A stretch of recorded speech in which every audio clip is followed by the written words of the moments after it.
पढ़ने दो। ये पढ़ाई कर रहा है, ये टंटापा कर रहा है ये। कितना कितना पैसा झोंक रहा हूं मैं पढ़ाई में, मालूम है? इतना इतना तो खाता है साला। पर बाबूजी, मैं तेरी हर बात सुनूंगा। जा पैसे लेकर आ। जिनकी जेब में पैसे ना हो वो आदर्शों की बातें मत करें। निकम्मा एक पैसा कमा नहीं सकता।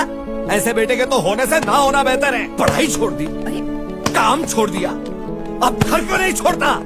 ये दरवाजा है, निकल जा, घर से जा, हमेशा हमेशा के लिए जा। दोबारा इस घर में शक्ल दिखाने की जरूरत नहीं है तुझे। जिंदगी भर आने की जरूरत नहीं है इस घर में। और सामान इसके बाहर से फेंक दो। आदमी मर्द नहीं होता, पैसा मर्द होता है।